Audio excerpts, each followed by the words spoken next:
I remember very clearly sitting on the bathroom floor of my house, sitting in front of the medicine cabinet, looking at this pile of leftover medication, mostly antidepressants and mood stabilizers. And I was contemplating doing something irreversible.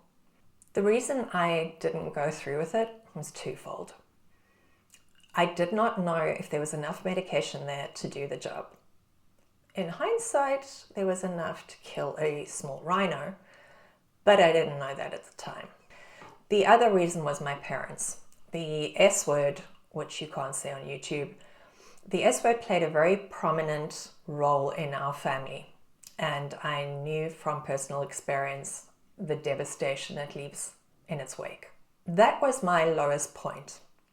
But what I didn't know then was that my experience with depression would actually help me decades later when I was diagnosed with cancer. Hi, I'm Jeannie. If you're new here, my channel is about living with cancer, not just surviving it. First, I am not a doctor. This is not medical advice. Depression has been part of my life since I was in high school, and honestly, probably before that too.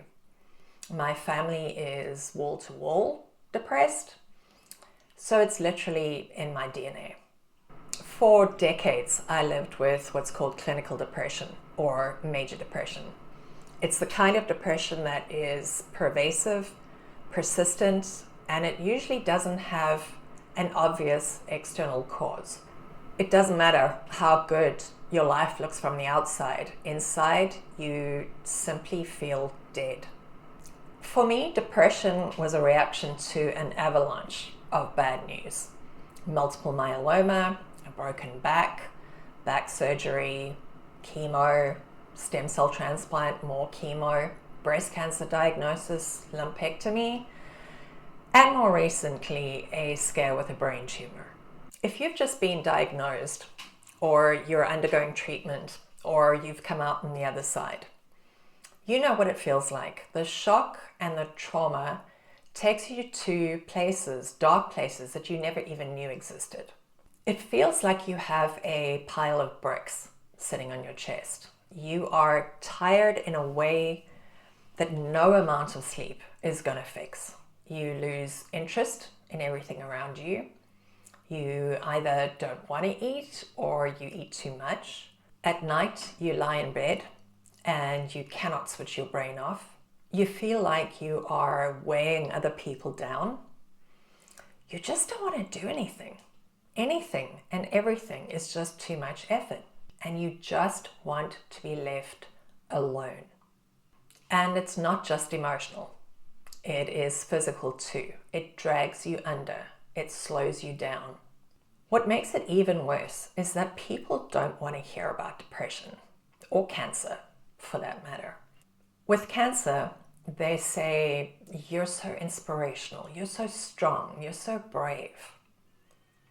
And while that might be true on some days, it is not the whole picture. Sometimes I want to say, actually, I want to go back to bed right now, pull the blankets over my head and sleep for a week.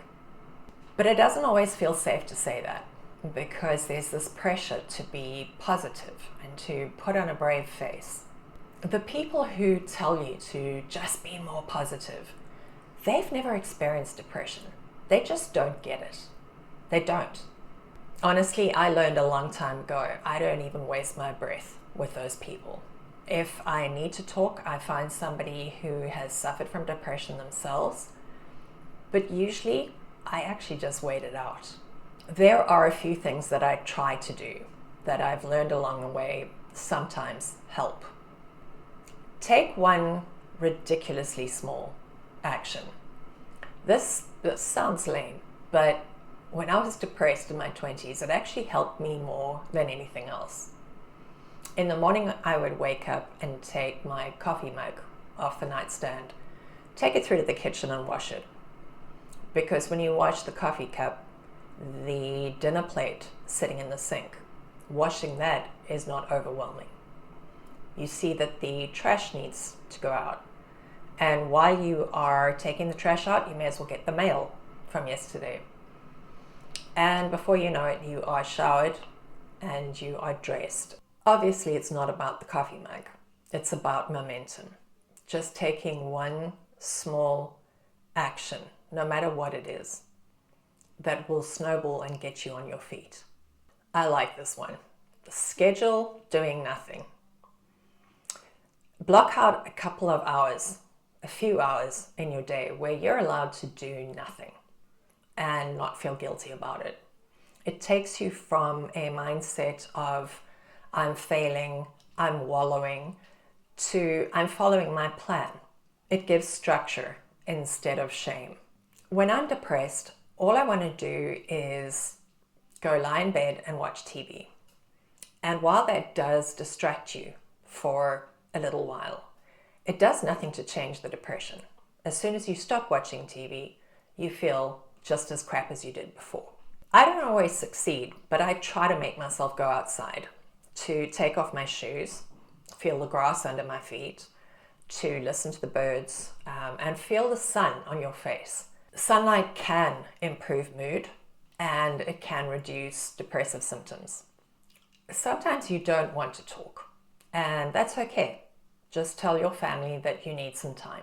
But sometimes it does help to talk to the right person. Sometimes the most healing words that we can hear are, "Me too, I get it." Let someone else's hope carry you, but don't try and force it.